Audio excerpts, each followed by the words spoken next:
Hey guys, so welcome to one of the first interviews I've done in a while. Today we have our guest Abbie with us today, Hi. and I'm Jameson. And today I'm going to roast Abbie today, Great. along with some questions. This will be a fun experience for me. Okay. You might have a good one. We'll see. I'll find out. Yeah. So for real though, this is kind of the first time I've done this in a while. So thanks for jumping in. No problem. And doing this. Yeah. I just kind of asked you last week. I was like, hey, do you want to do this? And this is my window. This is your window. This is my window of time. I was like, yeah, let's do it. Yeah. Yeah. So I figured it would be great to see where this goes. But ever since I ran into you the first time, Yeah. I was like, it would be cool to do something like this just to kind of get a better feel for, for one, local artist around here, Yeah. Get a little bit of background on you, Cool. see, what got you into music, how long you've been into music, Yeah. and just kind of go from there with it. Because I've been interested in kind of highlighting a few other artists just around the area Awesome. and just kind of see how it goes. Yeah. So, Sounds good. first question I had for you is, when did you get involved in music? Oh, when I was really, really little, so under 5, I don't know how early it was, but my oldest sister took piano lessons. My middle sister tried to play the violin. But my first memory of really doing anything musical was watching my sister take piano lessons. And then after they were done, they would leave the room. I would go play what she was playing. So my parents got me piano lessons because I play by ear, but I can't read music. And they tried to get me to learn to read music, and I probably was just too impatient for it. So you just be able to hear it. Yeah, ish. I can't. Some more complicated songs, like it would take me a while to sit and just bang on the piano and figure it out. But some of them I can just So if you heard Play. Through the Fire and Flames first time, you could just nail it. maybe. Do you even know that song? No. You don't know that? Okay. No. Whose song is that? I'm curious. It's Dragon Force. Oh. It's definitely not a piano song. Yeah. So, but I could probably figure out a piano part. if they made a piano rendition of Yep. it, Yep, I could do that.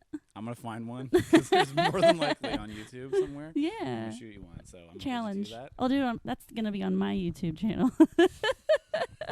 Through the Fire and Flames. Yeah. Okay. Yep. Hey, I'll hold you to it. All But right. okay, so I feel like I can do that really well when it comes to percussion and drums. Yeah. With guitar, to an extent, I think after enough years of like hearing certain chord patterns and structures, Yeah. or if I hear a song that I really, really like that starts in a certain chord, Mm-hmm. I'll instantly be able to identify that in other songs and be like, oh, I know that chord right there is E flat. Or, Oh yeah. Did So- you have perfect pitch? I don't know. Oh. I don't know. You should find out. I should be talking to the mic. But yeah, I don't know. I don't know. Sometimes like I can hear a chord in my head, and I'll just be able to kind of like go out with it, Oh, and I that's feel cool. I can get it pretty accurate for the most part. That's cool. So that's a weird way that I can pick up stuff. But when it comes to like drums, I can hear a beat. I'm like, I'm pretty sure I just know how to throw that down. Yeah. But when it comes to like guitar, there's stuff where I have to just sit. I'm like, I'm gonna watch this YouTube video, figure out how to learn this That's song. what and I'm just- like with guitar. Like over I have and to. over. I have to try. But on piano, you can like pretty accurately, for the most For the, part, for the most part. 90% of the time. Yeah. Okay. Like Yeah. what was the song that? Canon in D. Beethoven was my first one. Mm. And then after that was whatever she was playing. So. I'm already assuming that's like 10 times more fancy than what I learned. Learned Edmund You know what? Fitzgerald. Honestly, canon is not very difficult. Like once you get, You say that. I say that. I know. The way that it's structured, it's just like it's kind of repetitive. So once you figure out the pattern Okay. of like your, I don't. It's so hard to try to explain it. Once you figure out your pattern, Just show it me right you know, now. left hand does the same thing all the time, and and then your right hand just does the pretty stuff. How long did it take you to get that down? Where you could do Oh, you could I don't know. switch it up. Like you can have your left hand doing one, the right is just off, and it's just going rogue. I don't remember. I'm not sure. I I just remember like you made your debut. You just could do it. I just remember my parents walking in, hearing what they thought was my sister playing. She's 8 years older than me, and they're like, "Oh, Angie, it's time, time for dinner." And they're like, hey, "What are you doing?" Like she's at the table. And the story makes it sound like I'm a better musician than I am. So You're just trying to humble I'm brag. I'm functional. Like I can't just like walk on stage at like a jazz jam session and contribute. Like I have to practice really hard. But what if you could? Someday. I actually just started music theory lessons yesterday because Really? I want to be able to do that. That's cool. Yeah. Okay. So we're working backwards. So we're kind of looking at what I do know and what I do understand. Sure. And going backwards and trying to figure out this is why, and if that makes any sense. No, yeah, that totally does. And I think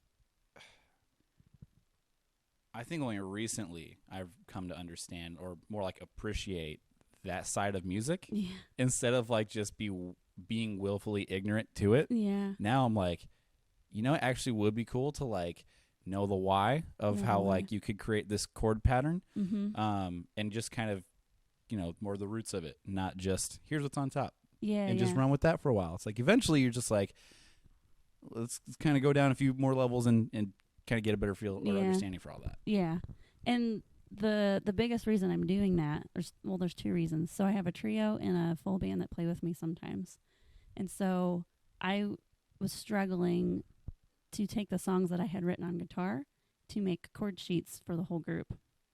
So I was playing it on the guitar, hearing it, and finding it on the piano to be able to tell them what note I was playing. So eventually, like, the goal of music theory lessons is to make me just a more functional musician that can play with other people more easily. And also because I am going to start working on turning some of my pieces into orchestra music for the Elkhart Symphony for next year. And so I have a huge learning curve, and I'm going to be utilizing software, but I have to be able to input into that software what key am I playing in, the basics, and I don't know the basics. I can play it, but I can't tell you what I'm doing. So it's going to be a big learning year for me, and in my head, I'm already in like student mode, which is kind of interesting and fun because it's been a while since I've been to school. So after an hour yesterday, I was like, I'm tired. You're going to go to YouTube University. See everything that has there to teach you everything. That is really cool, though. Yeah. Man.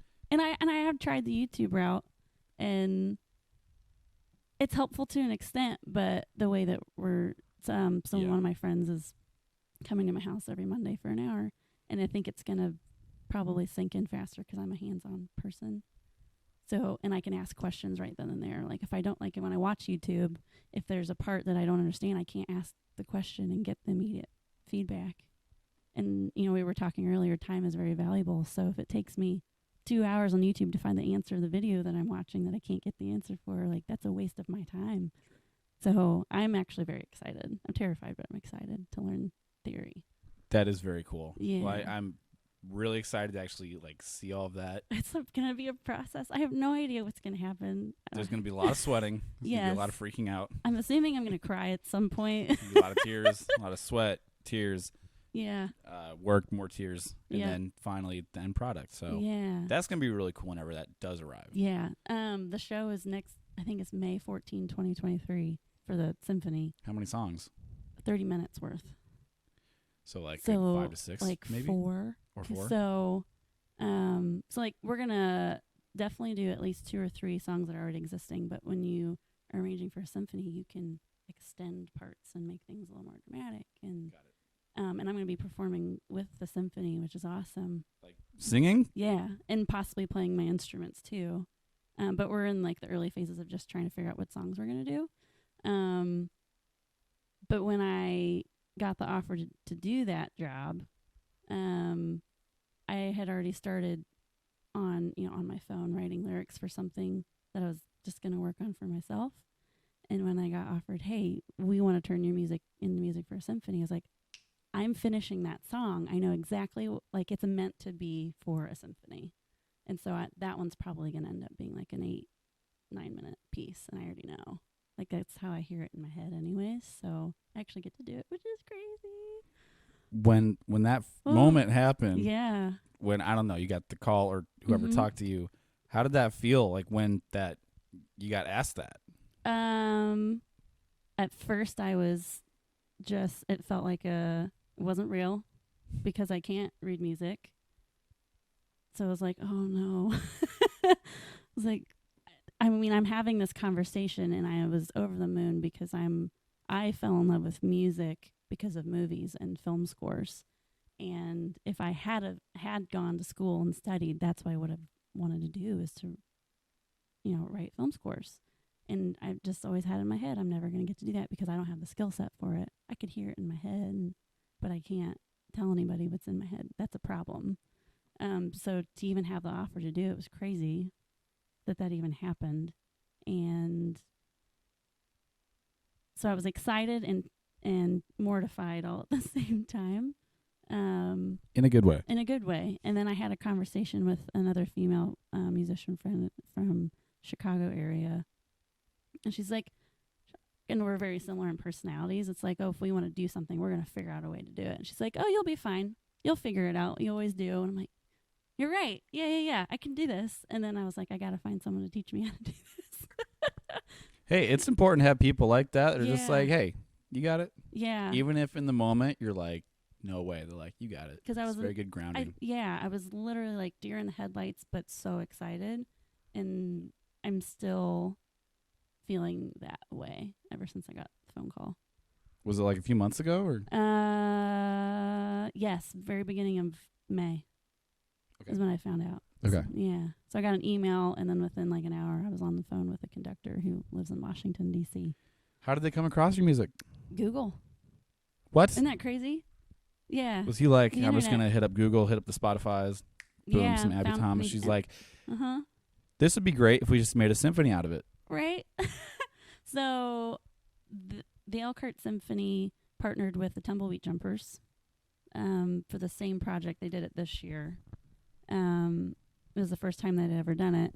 And so Suhan is the conductor's name. He said it was a big learning experience on, how to work with a pop group. I mean, I don't think they're technically pop, but mainstream music as opposed to like film scores and stuff like that.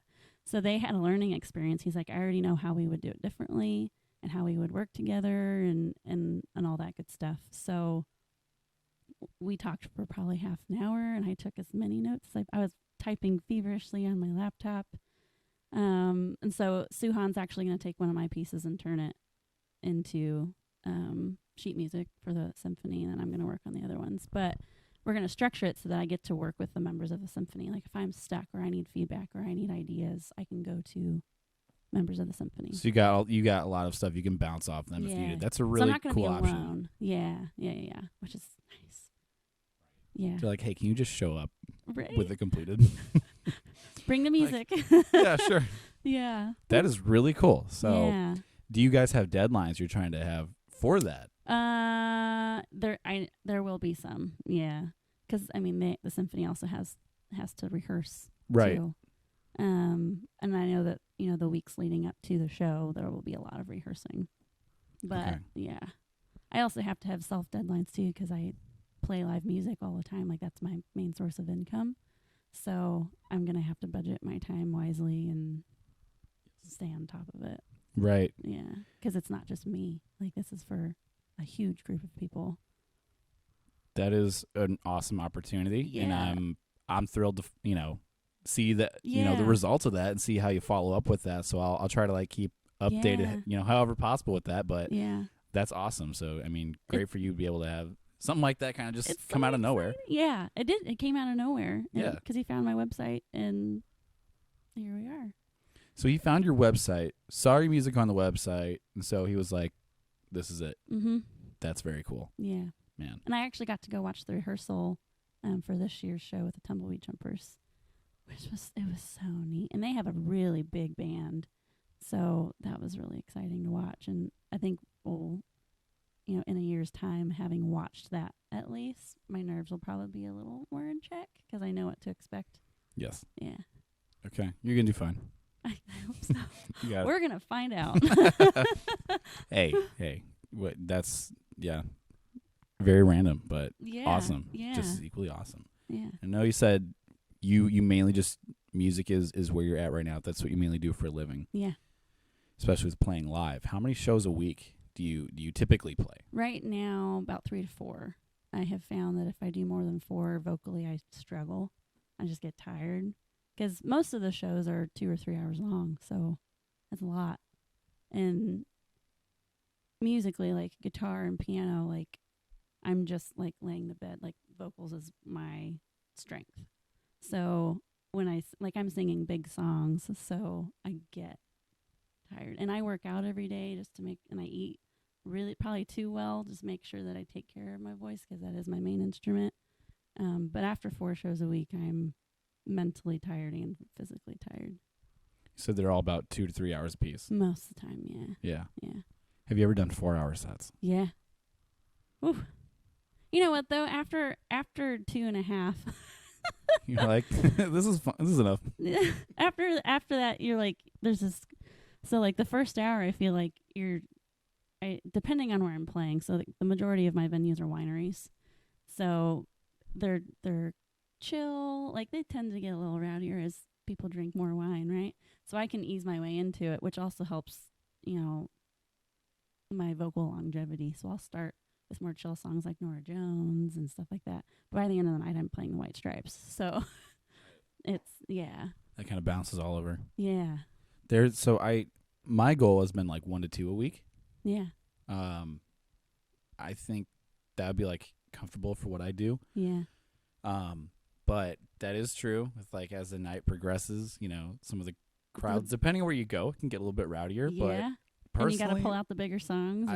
Or you just, it's been really hilarious for me because I love it when it gets like that because you can just like like you joke around with people there. You can like have fun with it. I feel like you don't have to be, I don't know. I feel like when I see a typical performance or when I've been in the shoes of just doing a typical performance, like you have to be like, we're fly on the wall. It's like only engage to an extent, mainly like be background. I'm like, I talk to people. I like just being loud and like, yeah. or like just engaging with people or like right in front of you.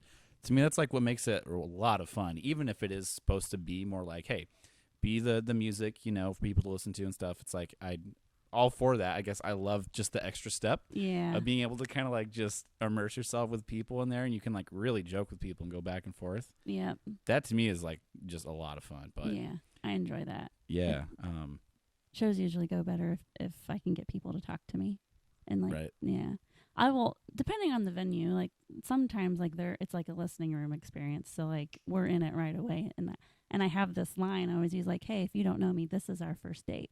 And for some reason, people think that's hilarious. I said it once on a whim. It landed. And for some reason, if you can get people to talk to you early, like they're engaged quicker. And then, I don't mind, like, because I have a little bit of stage fright. If I can get people to talk to me, my stage fright goes away. Most of the time. Okay, I like that. Yeah. So, like, really early into your set, you'll try and engage with people just a little bit. Yeah. Just kind of get them to... Sometimes, you are just playing for a dinner crowd and you are background music. And I think knowing that and being okay with that is really important. And so it doesn't bug me. I know that people were there to eat dinner with their families and I'm providing a service. But the cool thing is it's my job, so I get paid either way. Right. That's a big distinction. Yeah. So I think early on when I started playing live, if people didn't engage, I was like, oh, am I doing something wrong? And it was like, you just have to have I'm trying to think of the right word for it. You just have to know that no one's out to hurt your feelings if they're not interacting with you. They just have a different purpose of being there. Like some people might not be there to listen to music, and that's fine. And you just have to be okay with it. And as long as you're okay with it, you're great. I think another thing I've learned over the years with it is just let go. Yep. Kind of get rid of expectations. Like, I think you'll just, on your own, you'll formulate something. You might not even be consciously doing it, but your brain might automatically start coming up with expectations of, like, hope it goes well or hope you do it perfectly, whatever, build, like, this list. Yeah. And, like, I get that, but at the same time, like, just stop. Like, have a good time with it. You know what I mean? Like, I like to go the strategy of, practice, get your practices in, make sure you do it really well. But once the show happens, like, have a good time. Be able to pivot. Yeah, like just be able to have a good time with it. Read the room and pivot, and right. If I don't have expectations, then I'm never disappointed, and that sounds sad, But like if it turns out great, like last year I played a winery where I went in expecting to be background music, and we ended up having a concert on the patio, and it was so cool. But I didn't expect that, and so now I just walk into every show without any expectations, and then if something turns out great, awesome, bonus points. More power to you. Yeah. Yeah. I don't know if that's cynical or not, but no, I think it's yeah. great just because you're not getting fixated on just a certain outcome with it. And obviously any musician's going to be like, I want it to go really well. Yeah. It's like, you should. We already have enough disappointments being musicians, so why put more on ourselves? That's one way to look at it, you know? The ones where I've just gone in being like, I don't care. Yeah. That's when I get like the most ridiculous people in there. Yeah. They're just like, this is great. And they like love it because like we'll be a 3-piece and like the venues are used to like more country yeehaw. And we're just like, nope. Yeah. We're more rock but we'll be into it. We'll be like owning it. Yeah. And they're just like, dude, this is cool. Yeah. So I feel like the more people play like no one's watching, the better they are. Honestly, because then you're doing what you're doing best. You want to do it the way you do it. Yeah. Yeah. Yeah. Interesting. Food for thought. Quote. Wisdom with Abbie Thomas. Words of You said, not to get too off track. Yeah. Not to get too off track, but you said you used to shoot photography, right? I used to. That was my day job for a very long time. You say day job like it's a bad thing. No. That was my job. Was it like your own thing? Yeah, so my grandpa was a photographer, and so I learned on film from him. I shot my first wedding when I was 16 or 17 on black and white film. Long time on his cameras, which was the cool part. And never really stopped. And then I studied in college, and the school that I graduated from doesn't even exist anymore, which is really sad. The Ohio Institute of Photography and Technology, where did you go? It's so sad. But I ended up working for like my professors and stuff, and then as soon as I graduated, I started my own studio, and yeah. Did you have a studio? I did. I moved a little bit during that time, but I had my first one in Crawfordsville, which is like south of, or west of Indy. And then I lived in Fort Wayne for a little bit, and I did that one out of my home, but I had like a designated big room for that stuff. And then the longest physical space I had was in Goshen. There's a building down there called the Old Model Elementary School, and I had a huge, it was like 1,800 square feet space with north-facing windows, and I did my own printing and framing and all that stuff. So I had a good run. Your own printing and framing. Yeah. That's pretty dope. Yeah, it was cool. Was that a lengthy process? Yeah. I imagine. And it was hard on your hands. Oh, I bet. Yeah. Wow. But I stopped because I hurt my back, and it was because of overuse of carrying all the gear around. And Gotcha. It had turned out that I had developed, it was a very slow process to like one day waking up and not being able to stand up and get out of bed. I was like stuck, and it hurt so bad. So I ended up having arthritis in all of my vertebrae, and some of them were twisted, and it was like, hey, if you want to keep doing this, you at least have to stop for like 6 months for physical therapy or have surgery, or it's like, well, so I got out of it, and my health's better. I can run again. So you can stand up. I can stand up when I wake up in the morning. Some days it's a little slower than others. You're like, I need a minute. Yeah. And now I chose a job where I can cart heavy gear around again. So that's a smart decision. The good thing is, like, you've seen me play live since I was sitting. Mm-hmm. So if I've played a lot lately, and because a lot of times I prefer to stand because sometimes you can engage with people better. Yes. But if I know I'm going to play, 3 days, like a Friday, Saturday, Sunday, I'm sitting for all of them just so I can make it. Every morning you got to do the downward and upward dog. Yoga. Get your yogis in. Every day. Yeah. I've got my daughter. She'll lay on the ground and be like, stretch, touch toes. I'm like, yep, let's go. Yeah. Yeah, do it. Yeah. I'm going to remember that. Yeah. And be like. And I have to catch myself because I have a piano at home, and I catch myself sitting, and the longer I'm there, the lower I go. You'll just naturally. And so I'll have to go like strap on a brace to like. Interesting. I don't have to think about sitting up straight. I just have to like take really good care of myself. Wow. Is that just for like when you're doing music, you said? Yeah, just like practice. Because sometimes, like after I put my daughter to bed, the way that my brain works, in which I don't get to do this as often anymore because I'm married and I have a family. But like I used to sit down and play for 12 hours and never stop. Like I would never get up. Like that's just, you get in the zone and you just keep going. So I would play all night and then the sun would come up and be like, oh my gosh, I never went to bed. But I can't do that now. I wish I had that. I'm too responsible. I'm like, oh man, it's 10:30. I'm gonna clock out.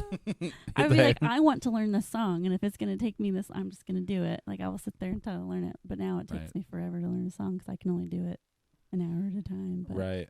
Just when you're free, yeah. Yeah. Wow. That's very interesting. Yeah, but yeah, I catch myself like after an hour or two. Oh no, I'm gonna hurt tomorrow. Like I gotta sit up straight and get a standing piano desk. Yep. I have done that with my keyboard down in my basement. I'll just move it all the way up so it's like really, really high. That can help. Yeah. Wow. I got a standing desk just because I was like, I hate sitting.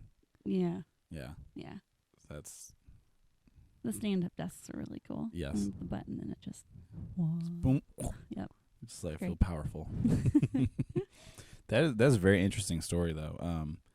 I mean, kind of go back to photography a little bit. I've done like a home studio. Yeah. My goal is to actually have a designated studio where I don't have to work on it at home. Yeah. So when that happens, and be like, cool, you know, I'd like for that to happen. But it's all just been like, either I set up right in the living room here with a studio or a backdrop, lights, etc. Yeah.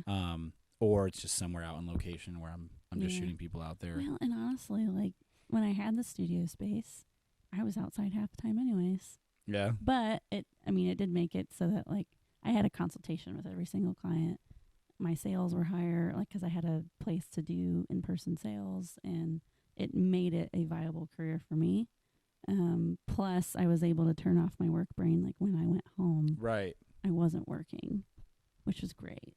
Big distinction there. Yeah. Yeah, that's kind of what I'm like. That's my goal. I'm like, I would like to have where I don't wake up and it's like I go around the corner. It's like, yeah, I'll work there. I'm like, one day. One day. Yeah.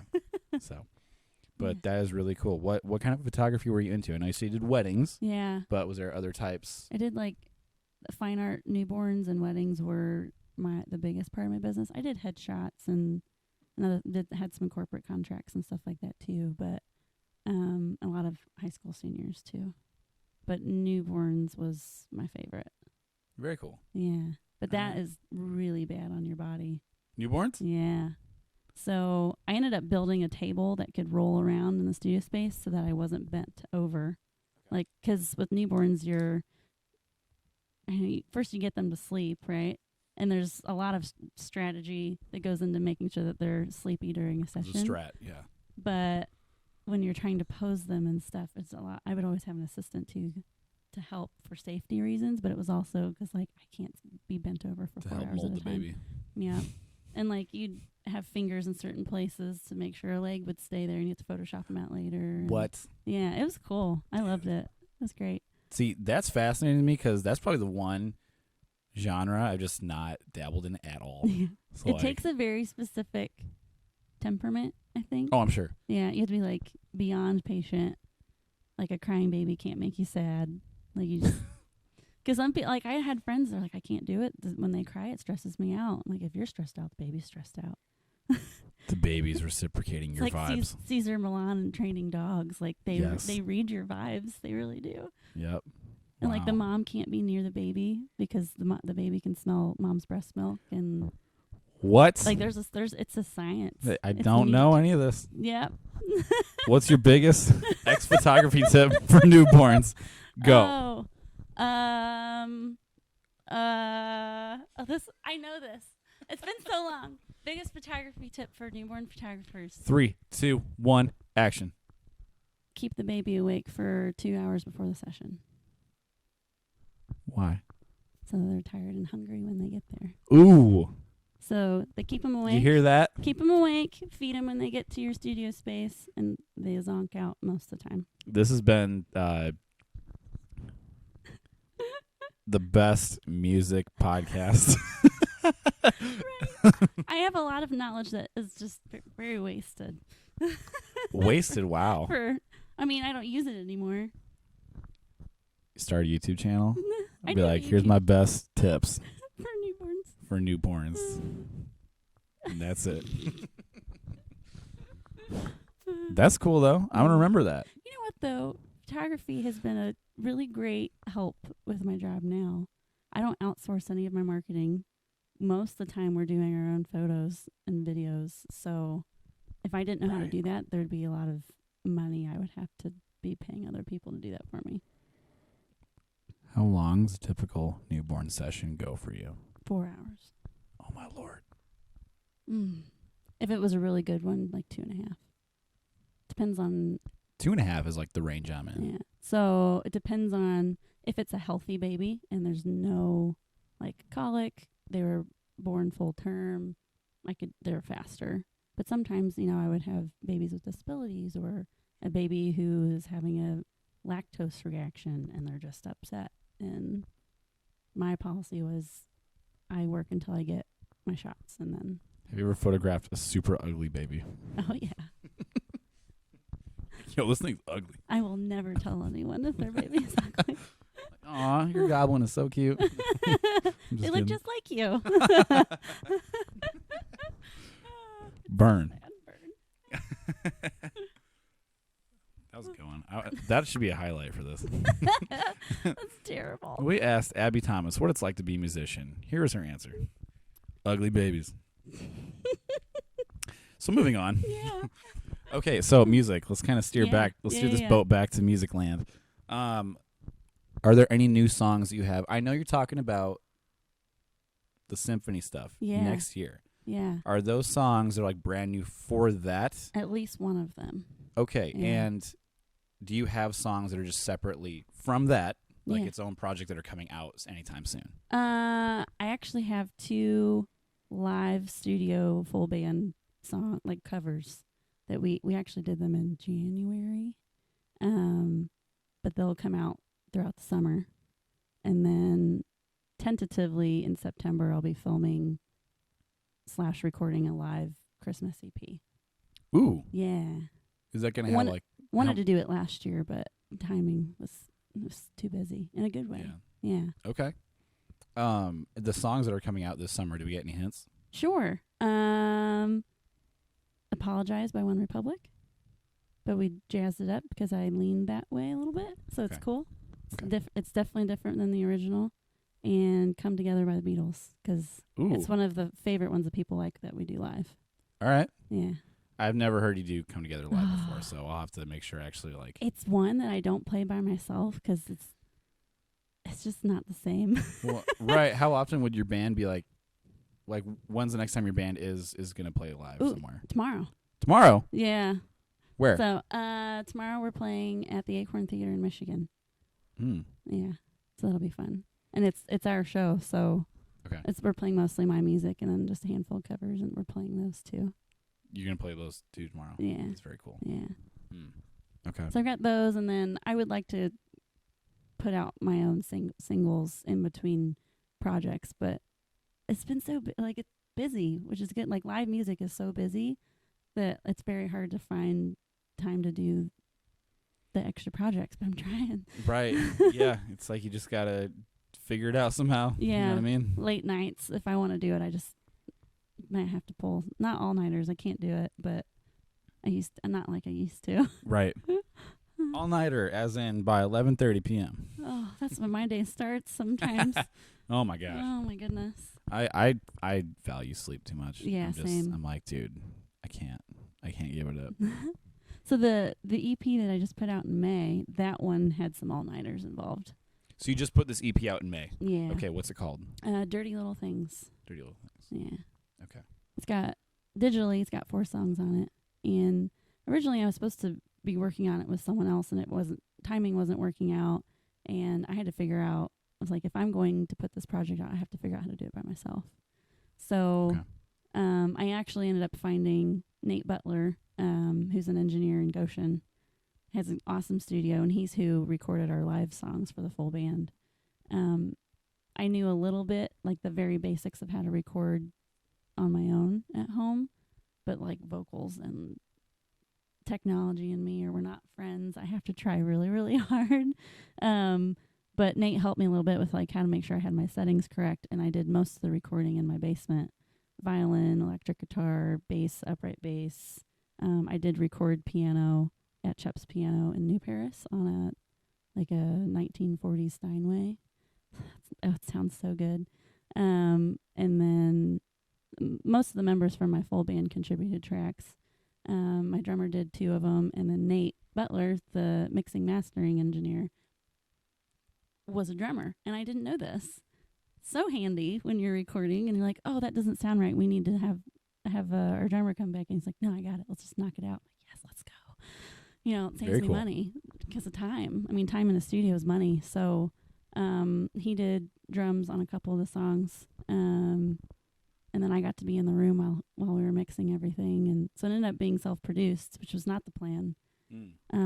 But Nate even, like, I was like, Nate, I'm having trouble with these bass parts. Like, I don't know what to do. And he would catch me humming stuff in the studio while we were tracking drums. He's like, what you're humming, just make that the bass part.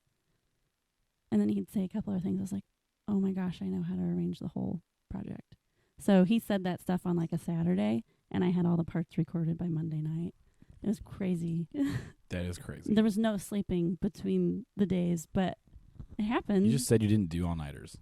That one I did. Except that. And I was miserable for like 2 weeks afterwards. Miserable.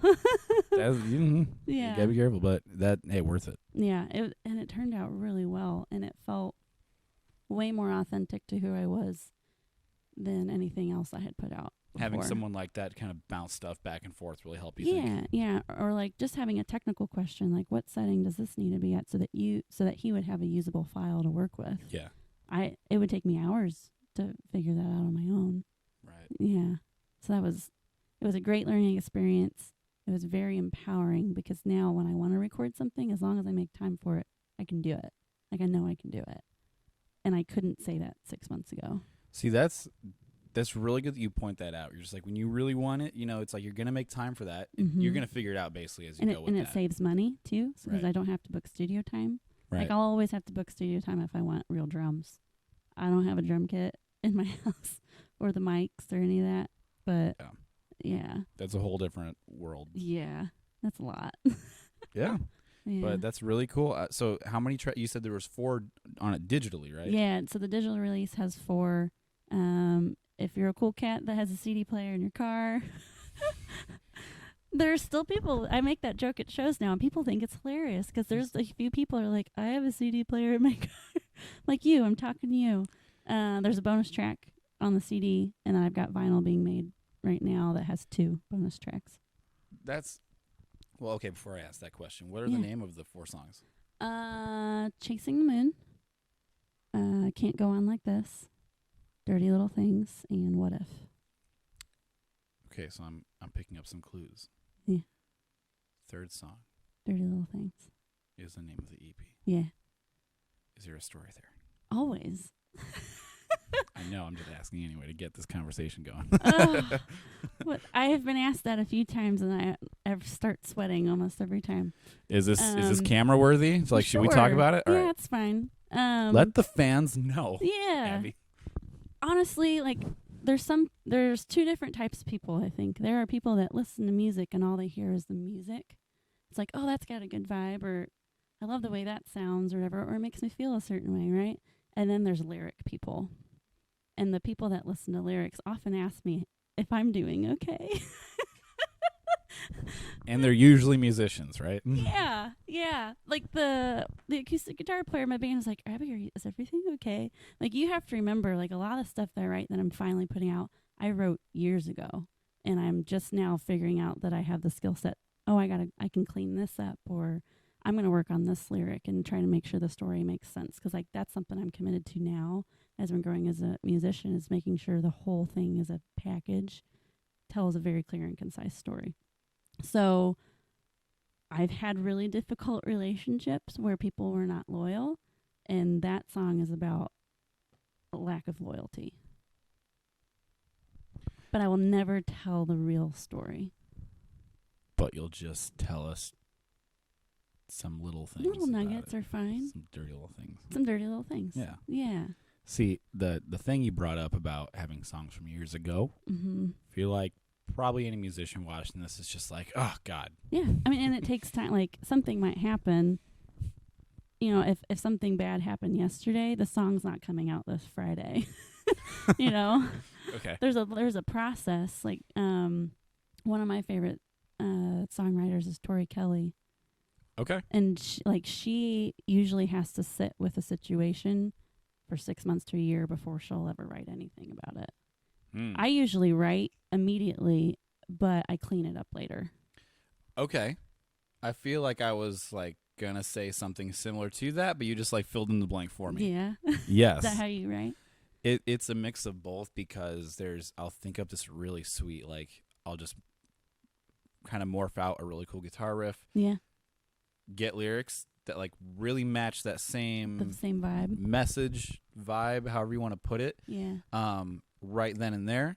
However, the whole formula to like the greater picture of like the song, the whole song itself, the form of it will come maybe several months later or a year later, or in most cases with one that I think is, I guess, like if you want to say commercially, I don't know, like that would appeal to most people. I think the best one I've written so far, I came up with back in 2016. Yeah. It's like just now I'm like, oh, okay, now we got it. Where it would probably be its best.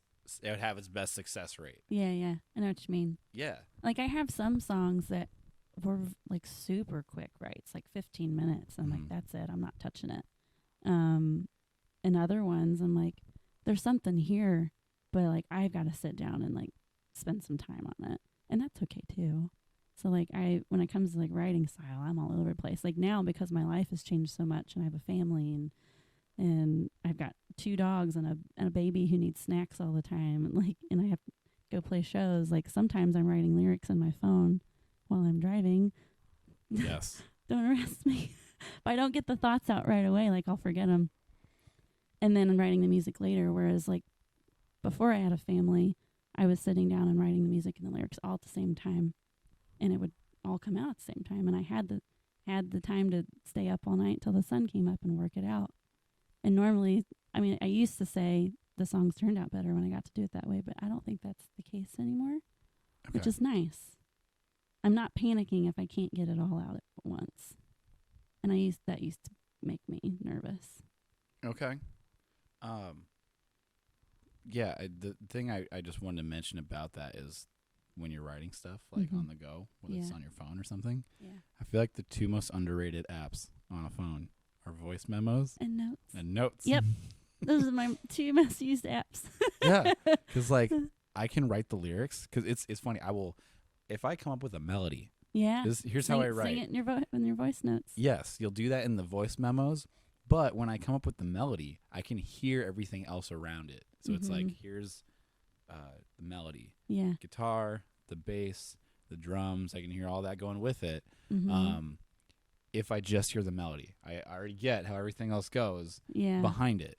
So if I've got that, then I can match it with the lyrics. And it's like, okay, I got it. Yeah. That's all you need. So like when it comes to songwriting, how do you first start a song when you're like, oh, I'm starting a song? How does that work for you? Probably 3 different ways. If I'm not near an instrument, a lot of times, like lately, within the last year or 2, I have my ideas while I'm driving my car, and I think it's just because that's my quiet time. Like that's when I can turn off the music. I'm like, oh, I have this thought, and there's nobody else around me to like interrupt or ask for a cracker or so I find myself writing lyrics on my phone and then matching music with it later.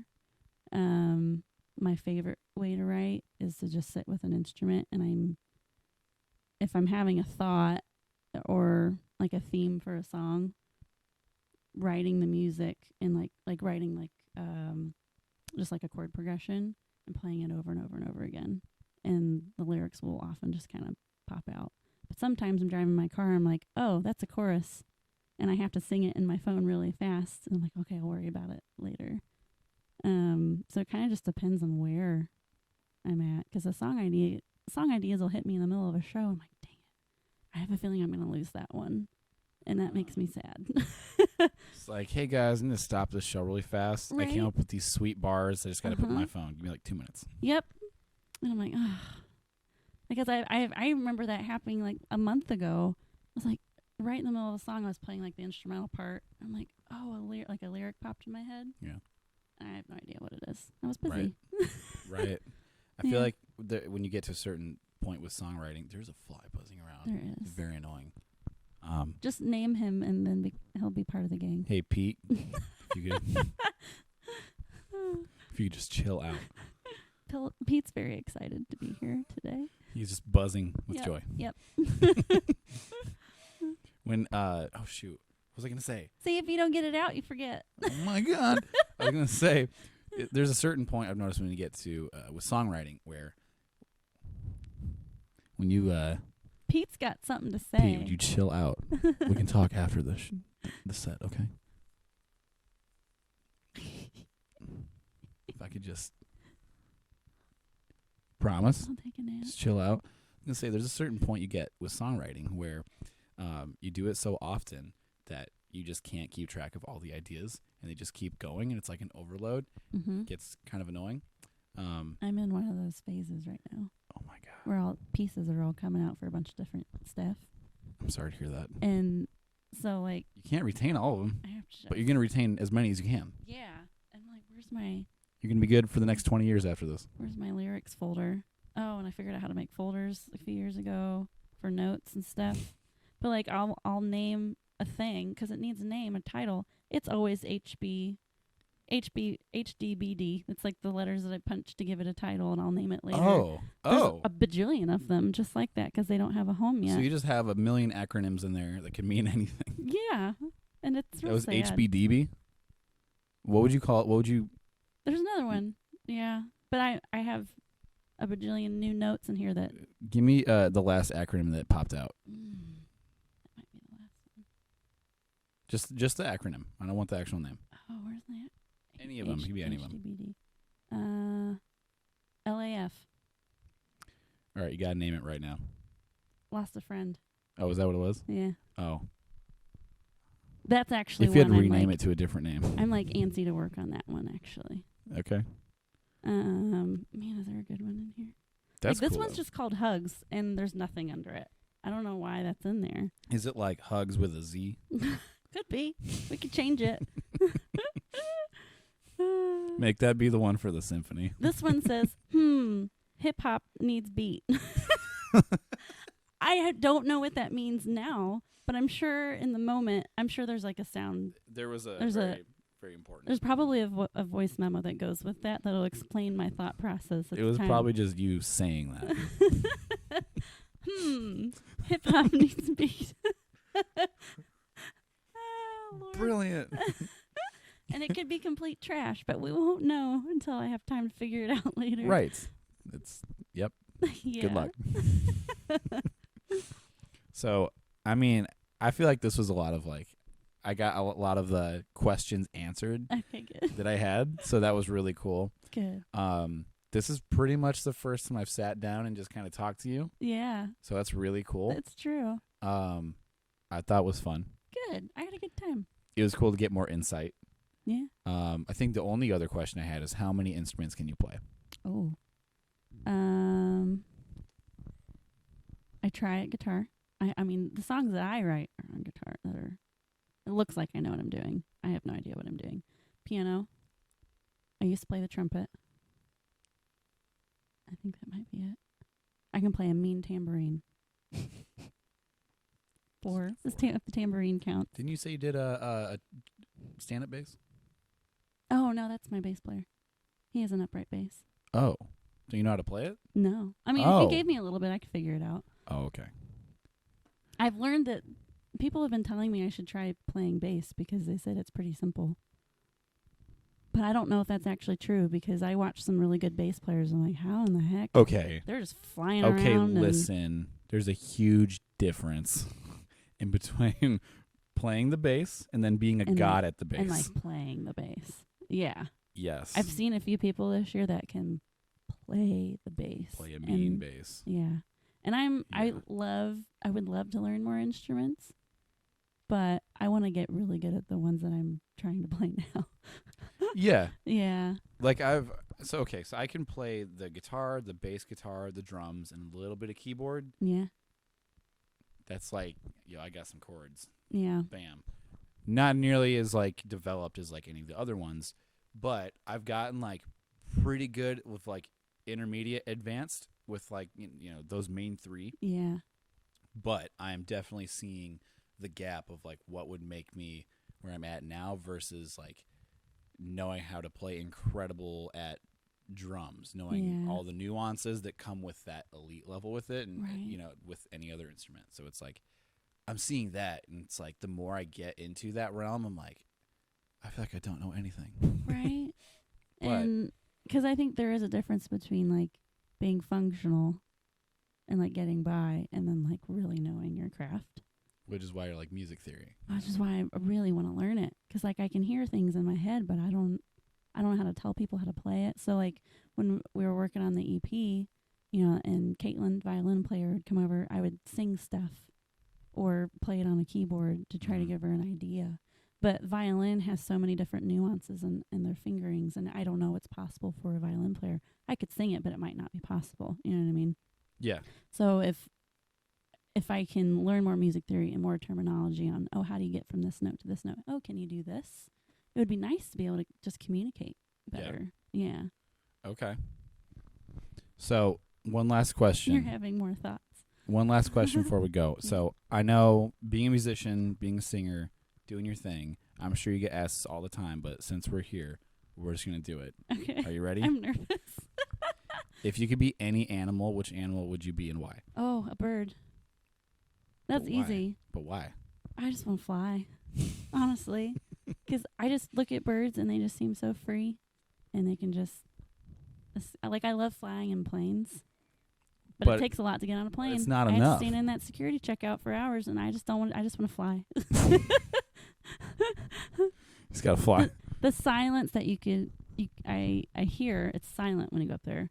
I have been in a hot air balloon, and it's very quiet. Okay, so hot air balloons, those are quiet. That's very cool. Just being that high up in the air, like you can't hear trains, cars, like barking dogs. Anyone asking for crackers? Anyone asking for crackers? No. That's so crazy. Mom, I'm hungry. Okay, I'll write my lyric later. Okay, well, if I were to be one, it would probably be a cat. Cat? Yeah. I would need to know your reasoning behind being a cat. You can just be rude and get away with it. That's a good reason. Yeah, so that would be it. I was going to say, because cats are not nice animals most of the time. Yep, you are right. So I guess we can close with that. Okay, nice. So this was awesome. Thank you for coming. Yeah, thanks for having me. And good luck with the symphony releases next year, as well as your recent release. Yes, thank you. Dirty Little Things, right? Yeah. Okay. Is that on like Spotify and everything? Spotify, iTunes, YouTube, all the places. Okay. Yeah. Find it. Dirty Little Things. Yeah. All right. Bye, guys. Good job.